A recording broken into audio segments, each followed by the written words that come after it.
Alright guys, welcome to another Fire Fridays. Today we got a special one for you. We're doing our annual rope training with Unit 2. So I'm going to kind of talking and narrating everything. Firefighter Rudder is actually going to be running the training.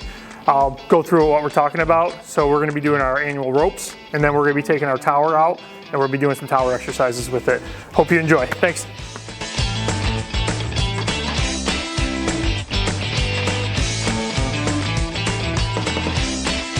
Talking about any kind of scene where we could have potentially like a confined space or someplace where you're going to have a victim that you need to have this rope system set up for. You need to have some sort of a way to get them up and out of a hole.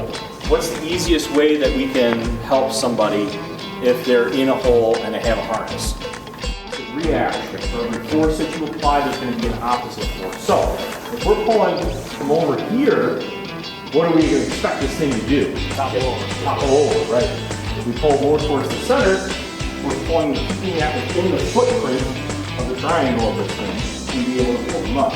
The more we can get done for the tech team, the faster and smoother it's going to be. It's like a fire. The first 10 minutes dictate the next 6 hours. So while we're on the topic of confined space, what is the definition of confined space? Any space with a limited access or exit. Not designed for human occupancy. So what are some examples of the confined space? Sewer. Utility lines, man. Those guys are down there all the time doing that stuff. Keeping that weight in the center of this thing, trying to keep everything within the footprint, within the triangle, trying to keep all the pressures that are, the movements that are, the forces that are operating within that specific space. We're going to be using this as the hauling system.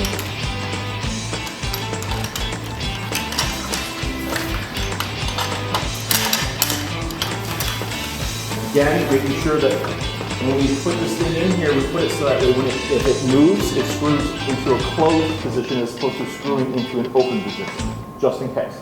Yep, so what this will do is it'll capture your progress on there.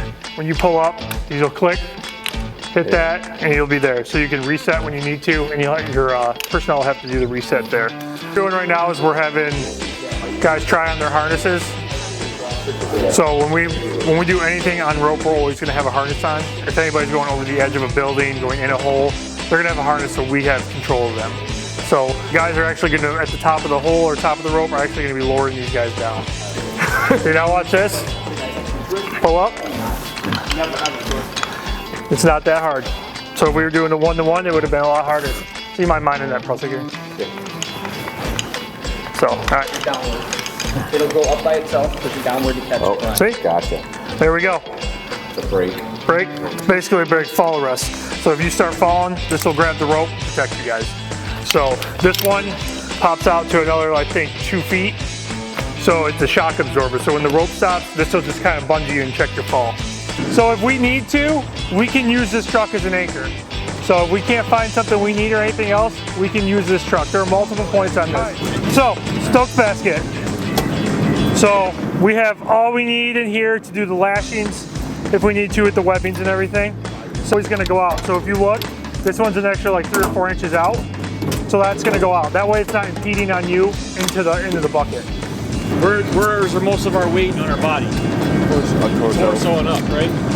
Feet are down here. We want the weight to be as close to the center as possible to make sure that we're not worried about it. To recap, this ladder has to be a minimum of 80 feet out to hit the ground with a good angle. If you're anything closer than that, you're going to start hitting the waterway and you're going to damage the pipe. 95 feet is expected, but we have to consider all the variables, like parking lot. Let's be honest, we might not even have the opportunity to do this. It's just another tool in the toolbox. So, because you need big real estate to do this.